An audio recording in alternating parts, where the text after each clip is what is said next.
Our Savior, Jesus Christ, told us, if we do it to the least of these, we have done it unto Him. There are thousands of unsung heroes in the faith community making a huge impact. These are the people that are serving the least of these. Good morning, and welcome to today's session of The Least of These. In the Bible, the book of Matthew, Jesus said, if you have done it to the least of these, my brethren, you have done it unto me.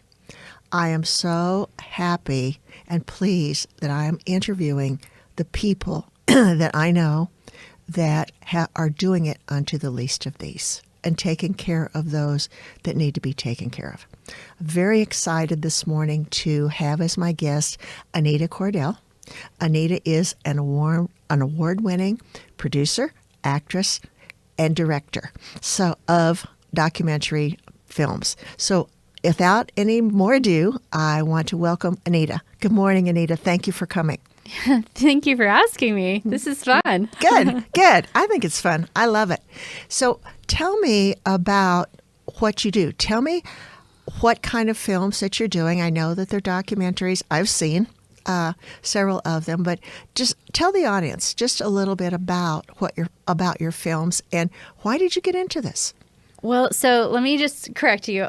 I haven't only produced documentaries. Oh, okay. How I started was doing short film narratives, and then it just kind of morphed into my most recent one that I did, which was a documentary and a feature-length one. Yeah. Okay. All right.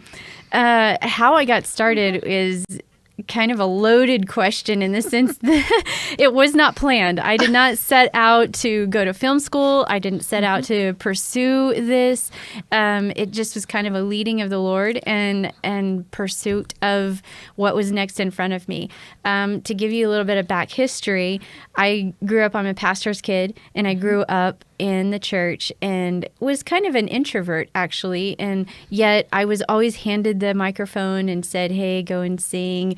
Why don't you stand up and pray? Why don't you, play the piano for stuff? So I was always kind of in that public setting and was used to that. It just was something that we did, but I never really pursued it. And when I became an adult, an opportunity came that I was in a very huge production and was asked to, help little kids in the play and stuff. And from that point forward, that was like my first experience with being in the arts as an adult. Okay. I ended up helping with this production for about 11 years and ended up playing the lead role and traveled with this drama team and the whole bit. And I felt the prompting of the Spirit tell me, I need you to get out of the four walls of the church and go into film and commercial.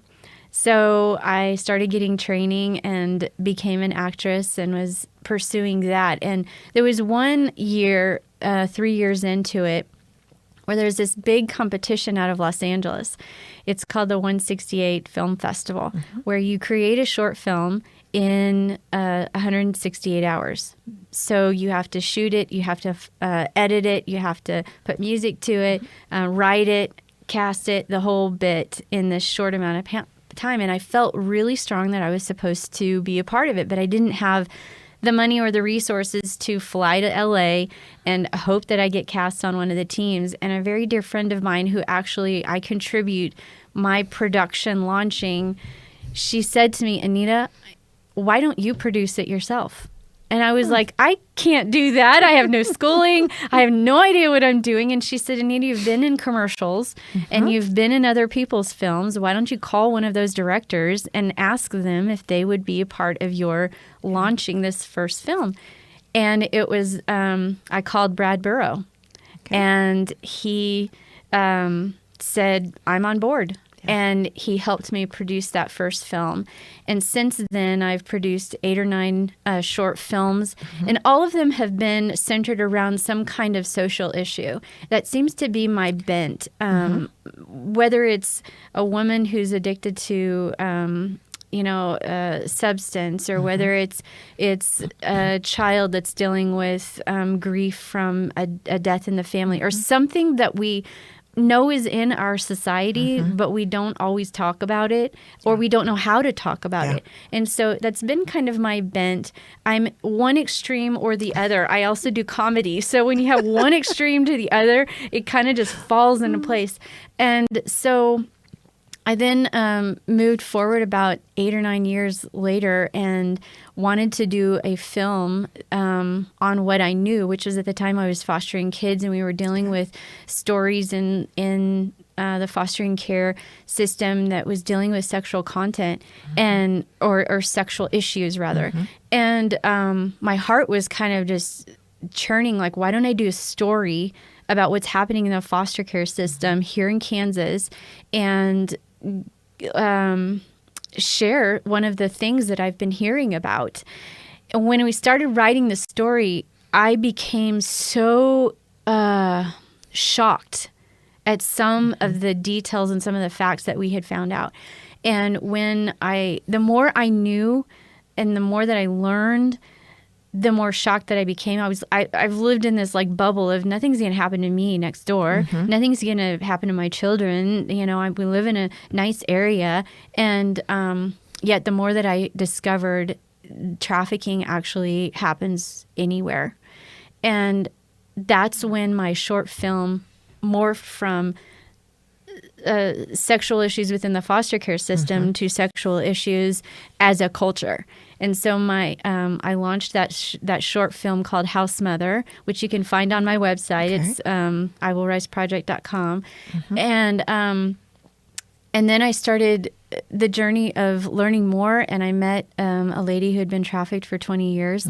And that's when I thought, you know what, I'm not going to do a narrative about her. I'm going to do a documentary. And that's kind of my story. It's just morphed, and I walk through it. I follow the leading of what I feel in my spirit and what I feel God telling me to do. And it just so happens that I am honored to have the word award-winning behind my name, and I never set out to be that. Yeah. Well, I think that God chose you. I think you were chosen for your talent, because I've seen you produce, I've seen you act, I've seen you direct, and I know how very, very talented that you are. Tell us about, and you don't have to go into obviously names or whatever, but tell us about the film that you made, The I Will Rise. I Will Rise was kind of the launching of my nonprofit. In fact, the name I Will Rise came from me one day it was right when I was filming House Mother, when I launched the nonprofit. I was in the worship service, and one of the worship leaders started singing one of the songs that Chris Tomlin writes. It's called I Will Rise. I Will Rise, yes. And it was one of those like spiritual moments where I was just standing there worshiping, and all I could hear were the words, I will rise, I will rise, I will rise, like over and over again. And I was like, God, what is this? And he said, name your nonprofit, I will rise, and I will tell you why later.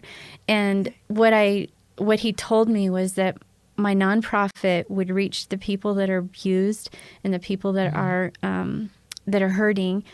It will cause them to say, I will rise out of my pain. Yes. And the second group of people are those people who are instigating the pain, and they will see what I'm doing, see the films I'm making, see the reach that I'm doing, and they will be convicted. And the third group of people are people in the community, like people who are listening to your podcast or my friends or whatever, that are going to hear what I have and what I'm working on, and they will say, I will rise up and help her. And so the foundation of the I Will Rise nonprofit kind of leads into that film. That film actually was kind of the launching of more of a public surface of my nonprofit. And it really just walks through her story of the challenges that she went through, the things that she encountered, how she got into the industry of being trafficked, and how she got out.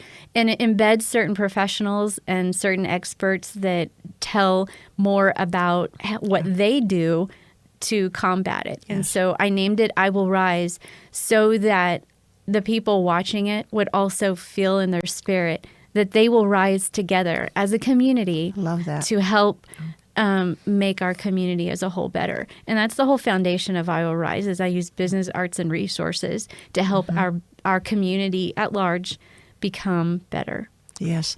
Well, I know just in what I've learned, it's horrendous to me. And I know that your story, having seen the movie, I know that this was a story of a girl/woman who was trafficked for a long, long time. It's hard for us, I believe, to think about that for a lot of girls, young girls, even girls, they are more comfortable being trafficked than they are living out here with us. And I can't believe how many people that I know that I meet, that I've known for years, when I start talking about this, talking about your movie, they're clueless. They're absolutely clueless. So tell us, if you want someone to learn more about your movie, if they would just tell us how they would find that out. What would they do? Well, you can first go to Tubi, and it's also on a lot of other platforms, but Tubi.com is the easiest one to go to. And all you have to do is go to Tubi.com and run a little search in the search bar for I Will Rise, and the documentary will pop up. And you can also learn a little bit more about it on the website, iwillriseproject.com. Okay. And also, how did you go about choosing the person that you chose to tell her story? How did that come about?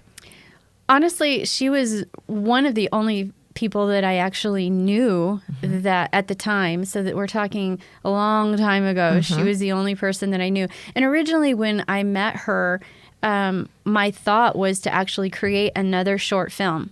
Because I was, focused on the short films, because you can get them out, and sometimes it's easier, it's quicker to make a short film. And so my original thought, was, well, let me back up. My original thought was to do a documentary, and and it didn't work out at that moment. It didn't work out, and so then I moved to let's do a short film. And then I moved to let's do a full-length feature film about it. And that wasn't God's plan. It's just not God's plan. And so then we moved back into being a documentary. And so during that whole process, there was this journey of how do I get her story out? And when I started with that journey of focusing on getting her story out, I didn't know anybody else. So honestly, it wasn't like I had this huge pool of survivors that I could have drawn from. It was that there was a relationship there, and we just kind of went from point A to point Z and went around the tracks a little bit until we got it finished. But we got it finished. So. Yeah. Well, there's just some unbelievable parts of the film. One of the ones that really stood out for me was when she was taken out in the country and almost killed. That was such it was so impactful, and how she got away was just amazing. Can you share a little bit about that with us?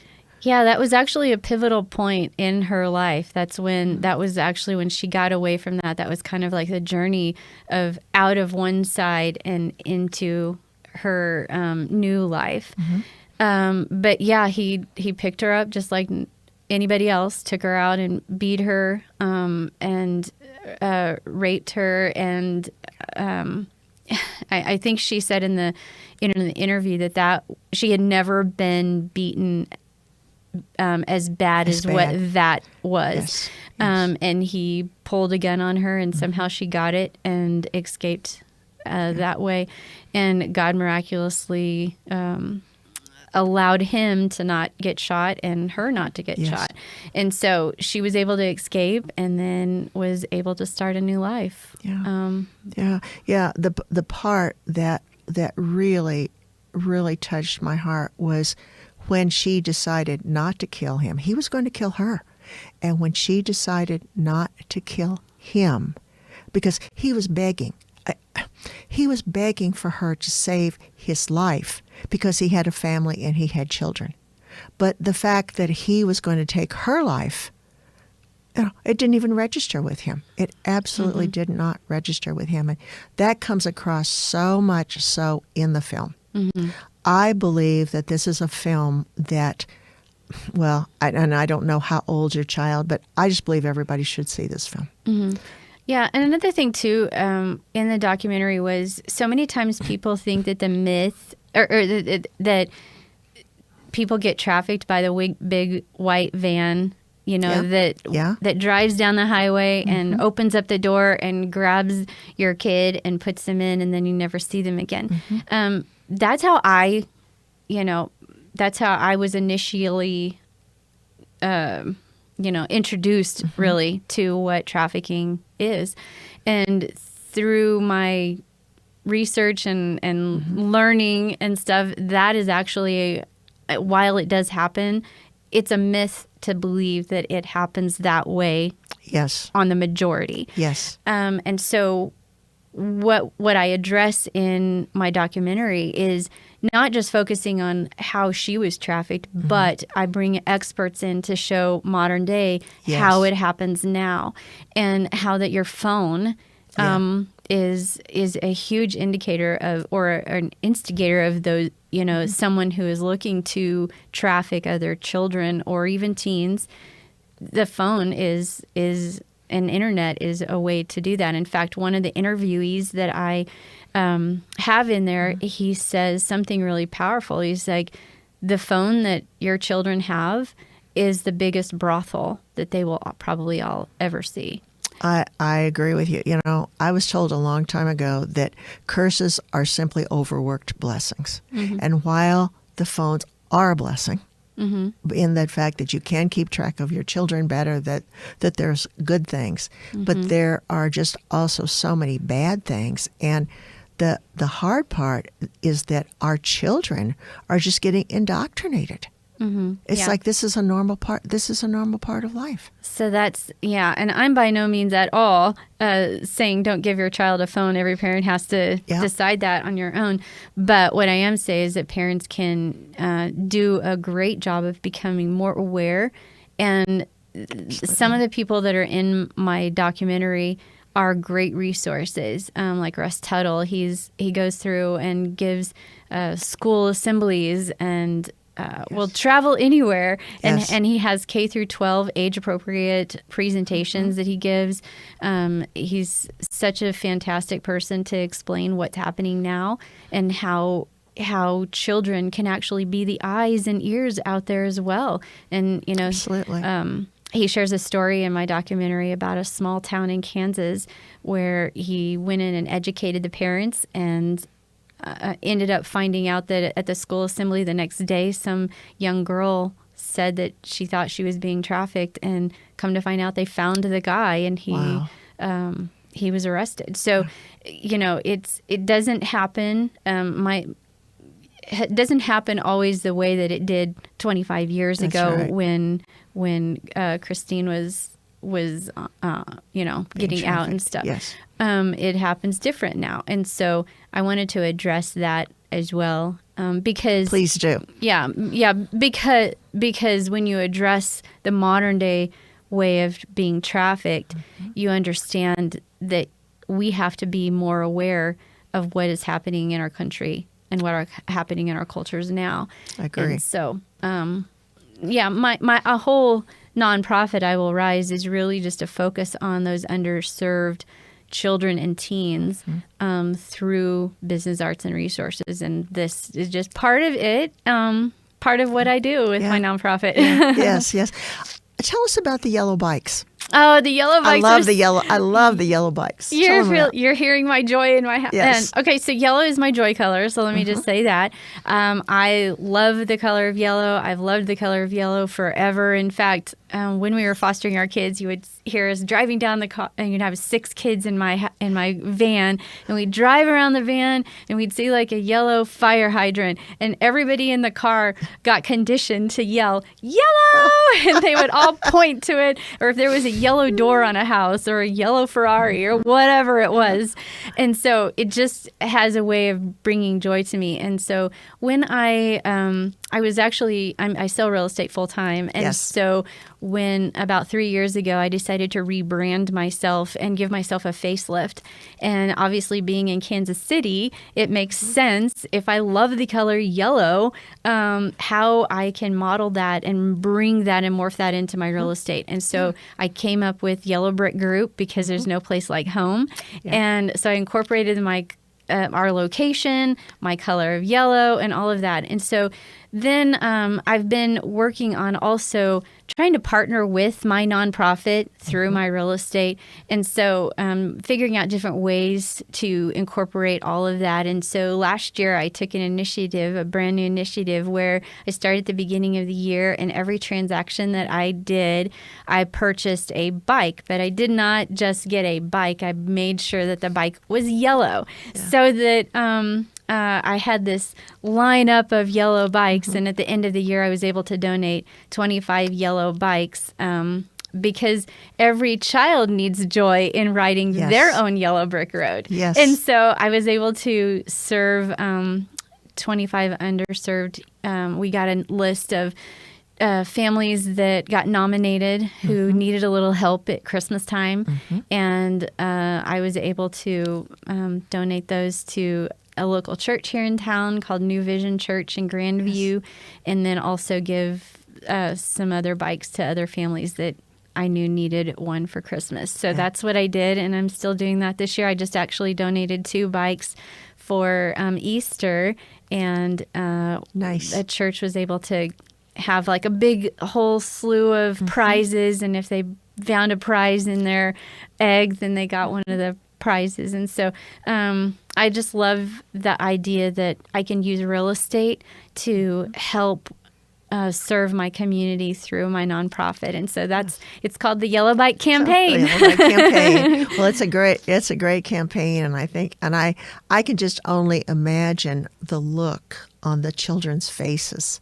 when they get a bike. Yeah. That has just got to be just so heartwarming. Mm-hmm. Yeah. So I've also had several local small businesses want to donate a yellow bike, and so that was another way that I was able to actually get a few more extra bikes last year. Okay. And so then what I do is if somebody donates a yellow bike, then I go and interview them and give them a shout out on my social media channels because they have given to the Yellow Bike Campaign. So, it all in all, it helps overall. And another thing about the Yellow Bike Campaign is that I was a single mom for 7 years. Okay. And I did not have the energy, the wherewithal. I didn't to know how to even put a bike together. My brain was not there. Yeah. So one of the things that I've set out at this point in my Yellow Bike Campaign is to make sure that all of the yellow bikes are already pre-assembled, because I don't want to provide a single mom or a single dad or somebody like that just doesn't have the time or working hard where they have to come home to a box where they have to pull out a screwdriver and figure out for 3 hours how to put a bike together. Yeah. So there was one time where I went to 4 different stores to find a yellow bike. And what I do is after my transactions, I just go into the stores and I say, okay, God, you already know the child. Yes. I'm going to cry. Oh, bless your heart. You already know the child that is going to get this yellow bike. So you show me what to buy. And sometimes I'll go into a store and there's only one yellow bike. And regardless of the price, I made a commitment and that's what I buy. And then at another store, there might be 2. And I'll just pray, okay, God, which bike do you want me to get? You know, kind of a thing. And there was one time where, I have a certain kind of budget that I try and fall in to. And there was one day where I was driving around these stores. I went to 3 different stores and there was no yellow bike. Like they have all these other bikes, but they don't have a yellow bike. And I finally called this one store, and they said, yep, we have one yellow bike. So I went, and it happened to be a bike specialty store. Oh, nice. Nice. And I wasn't aware. And these are the things that I learned. So I went in, and it was probably double what I would have paid. Yeah. And I almost walked out, and I felt the nudging of the Holy Spirit saying, Anita, you committed to this. What are you going to do? Yeah.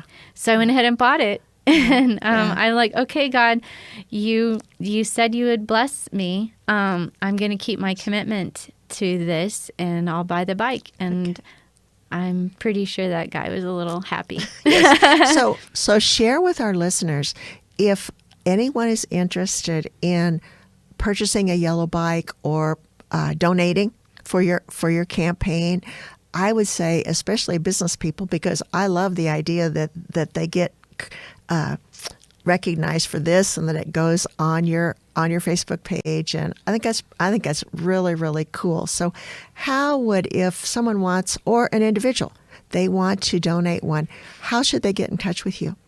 Well, you can go to Yellow Bike Campaign. There's a button there to donate if you wanted to just donate there. Or, you can go to yellowbikecampaign.com, which feeds into my iwillriseproject.com. You can go there.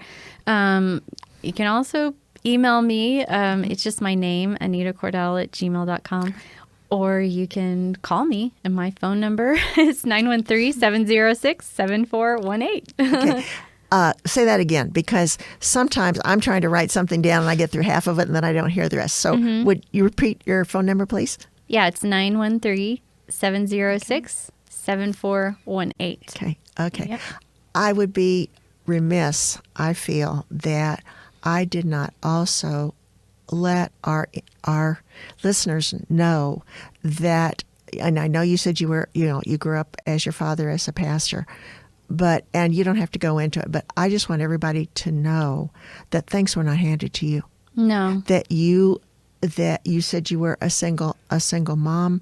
So you give hope to other people that are out there, that can be single mothers, that can be single dads, that they can achieve, and that they can. So I want everyone to think about that and think about your story. You're a very successful realtor.